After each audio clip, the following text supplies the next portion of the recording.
Good morning everyone. তো সকাল সকাল ঘুম থেকে উঠে আমি রান্নাঘরে চলে এসেছি। এখন বানাবো স্যান্ডউইচ। তো কালকে বানিয়েছিলাম, মা আর আমি খেয়েছি। মার খুব পছন্দ হয়েছিল, তা বললো আজকেও বানা, তাহলে দাদা একটু খেতে পারবে। কালকে দাদা বাড়ি ছিল না। তো দেখো দাদা এখানে বড় মাসির সাথে ফোনে কথা বলছিল, কি একটা বিষয় নিয়ে হাসাহাসি করছিল। ওই জন্য মা তারপর মাকে দিয়ে দিল। মা বলছে শোন শোন মাসি কী বলে। তারপর দেখো আমি এখানে ডাল সিদ্ধ বসিয়ে দিয়েছি আর স্যান্ডউইচের জন্য সমস্ত কিছু কেটে গুছিয়ে নিয়েছি। দাদা এখন মাকে নিয়ে আবার ডাক্তারের কাছে যাবে। মার হাতের অবস্থাটা আরেকটু খারাপ হয়েছে, তো তাই জন্য দাদার মারটা আগে বানিয়ে নিলাম। ওরা খেয়ে ডাক্তারের কাছে যাবে। তো দেখো আমি এখানে সবারটা বানানো হয়ে গেছে, একটা দাদার মার আর হচ্ছে আমার। তো অমিত খাবে না, ও সকালে ভাত খাবে, তো ডাল বসিয়ে দিয়েছি ওই জন্য। তারপরে দেখো মা এখানে সমস্ত কিছু গোছাচ্ছে, যেহেতু আজকে সোনামা বিকেলে বাড়ি আসবে, তো বেড কাভার চেঞ্জ করছে, সমস্ত কিছু গুছিয়ে নিচ্ছে। আর ঘরের ফার্নিচারগুলো মা কালকেই একটুখানি মুছে রেখেছে বা হাত দিয়ে। ডান হাত দিয়ে যেহেতু কিছু করতে পারছে না, বা হাত দিয়ে একটু মুছে গুছিয়ে রেখেছে, যেহেতু সোনামা আসবে, অনেক দিন ধরে মোছা হয়নি, ধুলো জমা ছিল। তো দেখো এখন 11টা বাজে, এখনও অমিত ওঠেনি, ওই জন্য ওকে ডাকতে আসলাম যে ভাত খাবে। ও বললো আমি খাবো না, সকালে একবারে দুপুরেই খেয়ে নেবো।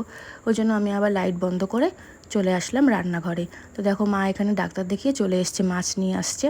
তারপর আমি মাছ টাছ ধুয়ে নুন হলুদ মাখিয়ে রেখেছি। এই যে মাছের আলু বসিয়ে দিয়েছি, এখানে মাছ রেডি করে রেখেছি। তো তারপর দেখো এখানে মা রাতের জন্য ডিম এনে রাখছে। মা বলছে এখনই করে রাখ, তোর গরমে কষ্ট হবে, রাত্রে আবার রান্না করবি, এখনই করে রাখ। ওই জন্য একবারেই করে রেখে দিয়েছিলাম।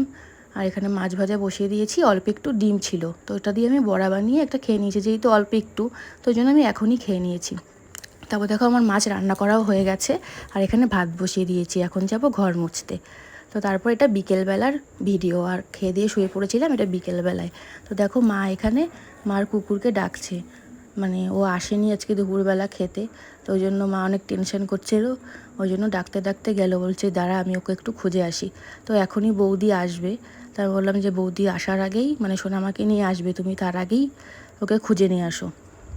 তো তারপর দেখো বিকেলবেলা এখানে দাদা আমি মা ওয়েট করছি, এখনই সোনামা চলে আসবে। এই যে চলেও এসছে সোনামা, বৌদি সাথে ওর ভাইকেও নিয়ে আসছে।